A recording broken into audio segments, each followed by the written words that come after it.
Well, hello internet. My name's Madison and I am making this YouTube channel about the Shakespeare Project 2020 or Shakespeare 2020. And before I kind of get into what that is and why I'm doing this, I wanted to take a minute and introduce myself. So again, my name's Madison. I have never made a consistent YouTube channel before, mainly because I really lacked proper equipment and a proper setup and things like that. So as you can see from my background, that is my husband's dresser. The drawers are out. I will not be closing them. I don't want this video series to become a chore. I really just want to kind of catalog my journey in participating in this project, and that means I want to be real. So I'm shooting this on an iPhone 6 from my crappy apartment. Actually, my apartment's really great, but this particular room is always very messy. So I am just gonna go with it. Like, I don't, this is life. And in the middle of this life, I'm going to make these videos. I also have some type A tendencies, so my goal is kind of to try to avoid those things. And wine is gonna help me do that. I just really wanted to keep it simple, keep it easy. I don't want to make a big deal out of this channel, or I'm not going to do it. So I will be doing some editing of the videos, and if they get a little bit long, I will maybe try and make them look nicer. But for the most part, I just really wanted to just dive in and make them and not worry about kind of what I look like, what my house looks like, and just participate in what I believe is a really great project. Okay, so what I want to get into next is the project, what it is and why I'm doing it. So now that you know a little bit about how I'm type A and how I want to make these videos, I will also tell you I'm a high school English teacher and I'm a bardophile. For those of you who do not know what a bardophile is, it's someone who is in love with the bard, meaning Shakespeare. So I worship at the altar of Shakespeare, like many an English teacher does, but I'm particularly obsessed. So, for example, this is what my husband got me for the Ides of March one year. Literally, he bought me an Ides of March gift. For those of you who are unfamiliar with Julius Caesar, maybe you can read that along on our journey together. I've got all sorts of little Shakespeare knickknacks that I love. I also have a master's degree in Shakespeare. Don't let that intimidate you. It's really not as impressive as it sounds. People think it's impressive, but really all it means is that I had to read a bunch of Shakespeare and go to Stratford and study at the RSC and write this really, really long paper where I had to analyze Shakespeare. And yeah, for some people who maybe don't like Shakespeare, maybe don't understand Shakespeare, that's really intimidating. But I promise you, it does not make me an expert. I maybe know more than your average person, but for the most part, like, one of the reasons I wanted to participate in this project was so that I could learn more about Shakespeare and I could become better and just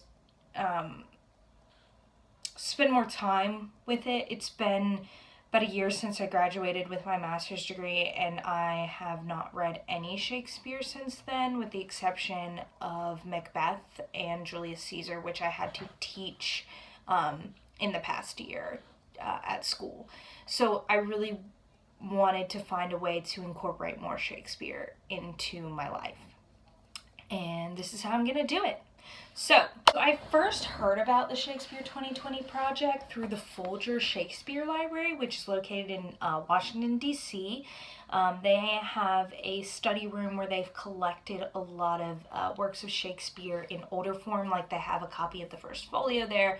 Actually, I think they have several copies. They have a gift shop, and then they have a rotating museum piece. Like, most recently when I was there, they had a I think it was Shakespeare and Jane Austen and their connection, which is really cool. They also have a small theater there where they put on shows. Not like a huge theater, but enough where like it raises some general interest and like they put on some good stuff. Like, so they sent out a newsletter that you can sign up for, called just like the Folger Shakespeare monthly newsletters, something like that. Well, anyways, it's great if you're a fan of Shakespeare and you just kind of want to read some general interest stuff. They also have a podcast, the Folger Shakespeare Library podcast, which is hands down my favorite podcast. And it's not like you have to know a ton about Shakespeare to listen to it. It's all just like general interest stuff. Like they had a guy on there who's writing a book about Shakespeare being performed in a prison in England that was all Americans and they were segregated by race or something like that. That was super interesting. And it was like, okay, now maybe I'll go read this guy's book, or like he's told me a lot about it, what a great story, and now I'm just like moving on with my life. But that's a really good one.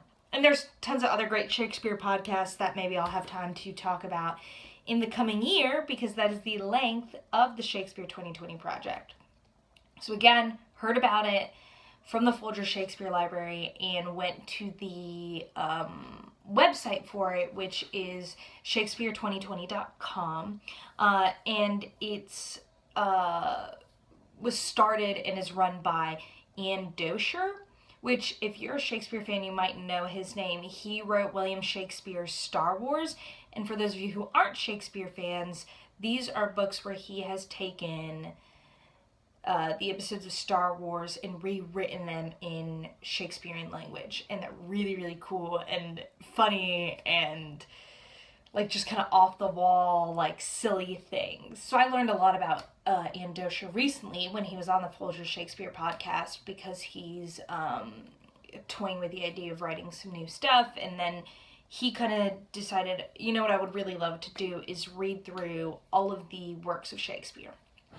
And he decided to do it in a year. And that year is 2020, which is why it's called the Shakespeare 2020 Project. So his whole goal is really just personally, he wants to read these things in a year. And he wants other people to participate. It's supposed to be this like low pressure thing, like if you don't keep up or you don't want to read a particular work, you can just kind of skip it and, you know, not feel like you're missing out or anything like that. So it's really just about getting people to read more Shakespeare, whether they read all of it or one play, which is really cool.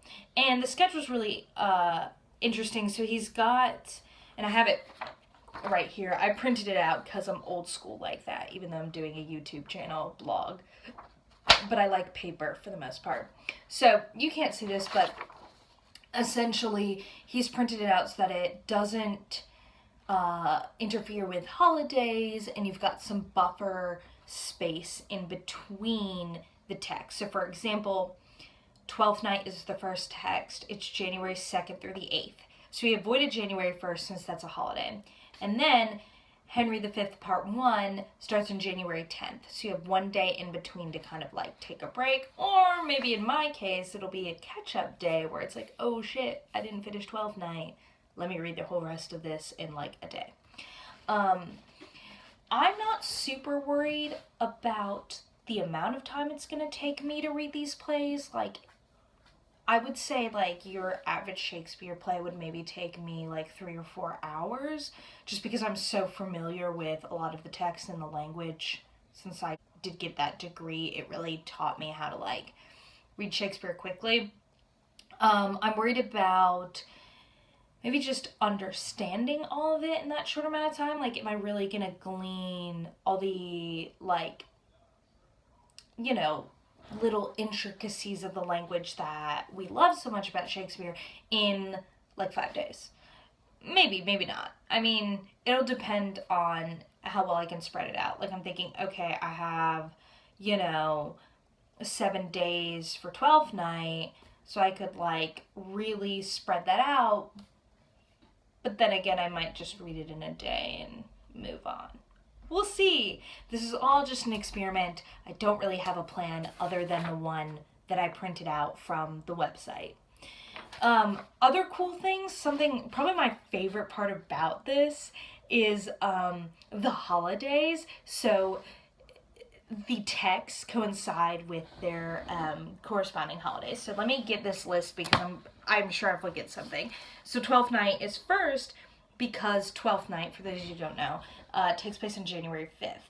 And it's kind of my goal this year to also make Twelfth Night cake, which I'll link in the description, a recipe to Twelfth Night cake from the Folger. And I'll also link like the Folger website and Shakespeare's 2020.com for you.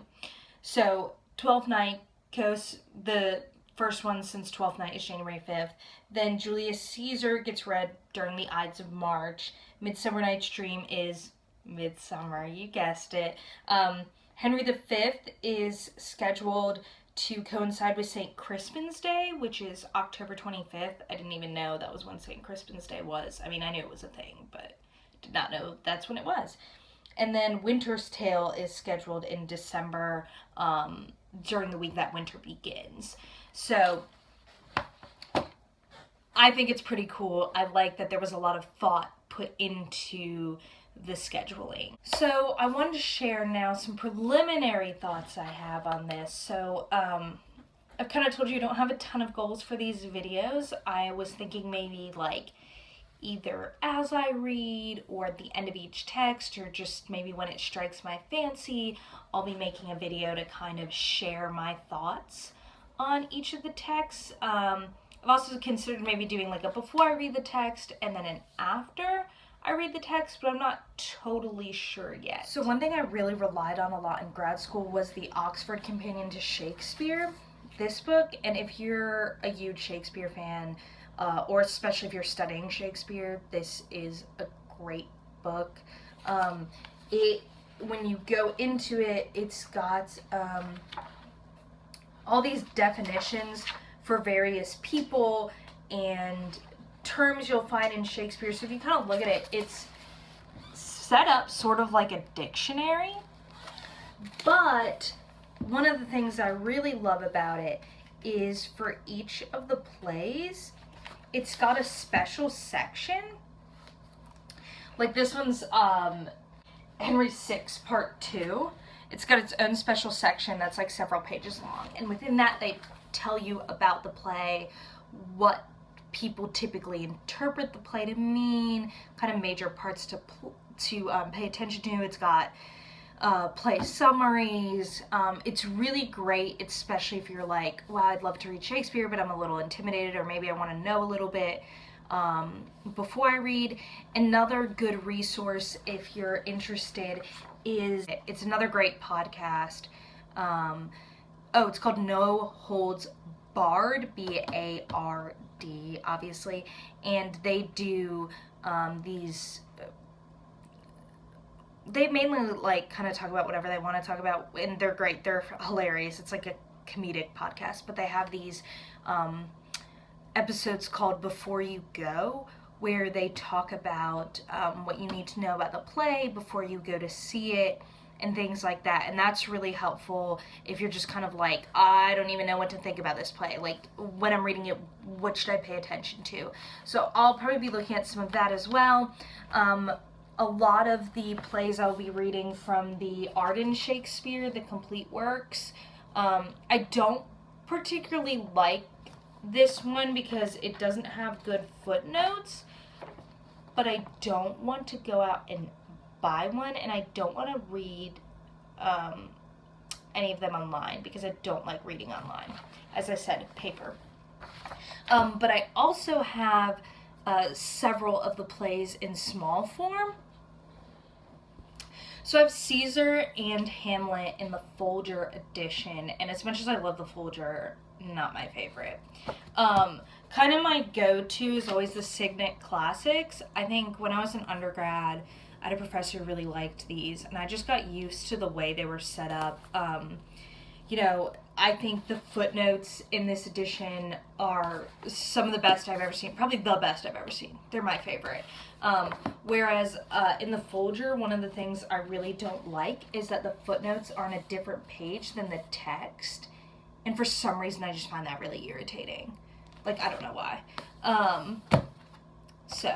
And if you're wanting to read along and you're kind of like new to Shakespeare, you know, you could always go with the No Fear Shakespeare. I'm really opposed to it, but I think if you're reading Shakespeare for fun, that's a really great way to kind of get into Shakespeare. If you were like studying it for real, I would not recommend it, but if you're just kind of like, hey, I want to read more Shakespeare, that's a good place to start. Especially if you're kind of like, oh, what does this mean? You can sort of flip between the main text and their translation, which is just kind of like written in like modern day English. So what I recommend to people a lot of times is like, try the Shakespeare, and then when you get stuck, go to the modern.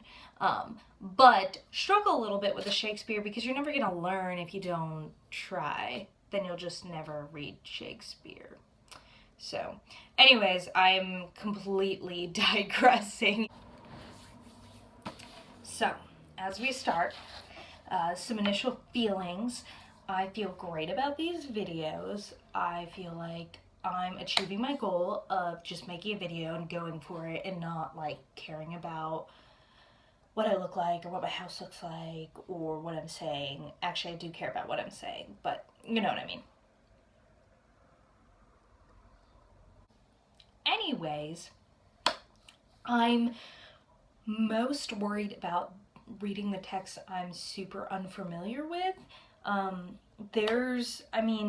I've read 75% of this, but there's some stuff I've never read. Like, I've never read King John or The Rape of Lucrece, or like they have on here this one that I've never even heard of called The Phoenix and Turtle, which if you've heard of that, good for you, because I don't even know what that is. I assume it's a poem, because it says December 27th. Also on here they have all the sonnets, which is cool, so that'll be a nice, like, thing to read. Yeah, I think that's what I'm most nervous about. I'm also kind of not looking forward to reading all the histories. I don't really like the history plays. Sorry for people who are fans of it. I'm just like, it's just not for me. Like, of all the Shakespeare to read, I'm like, I don't really want to read that. It's like reading nonfiction to me. I'm like, boring, which, for those of you who are also Bardophiles, it's like, I understand that it's not real history, that he embellished it or changed it to, like, make the plot interesting or whatever. Fine. I'm saying it has the same effect on me as reading nonfiction. I'm like, ugh. Kings, things I have to know about history, hard pass. But sorcerers, I'm about that Tempest. So I'm looking forward more so to the comedies and the tragedies. Alright, so 12th night. It's January 2nd. I'm supposed to start it today. I will not be because it's already 7:30. And I have another book that I'm reading that I'm really looking forward to, so I'm going to automatically fail on day one. So not really, because I figure making this initial video is going to count as my day one activity, and then I'll have January 3rd through the 8th to read 12th Night. 12th Night to me is a great play. I think it's one of the best comedies that Shakespeare's written. I don't particularly love reading it because I think so much of the humor comes from the performance aspect. But nonetheless, I still think it's really funny. I've seen it performed on stage so many times. It's probably the Shakespeare play I've seen performed the most.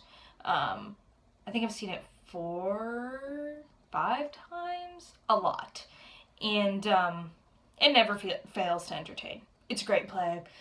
It's a great one to start with because I feel like it's going to build a lot of momentum because I think it's a relatively easy and fun play, and I'm looking forward to it. And if you're interested in joining me in reading 12th Night, love it if you comment below, tell me you're going to read, tell me what you're thinking. We can kind of comment back and forth, have a dialogue about Twelfth Night. And if not, I will see you in the next video where I tell you all about how it went with play number 1. All right, bye.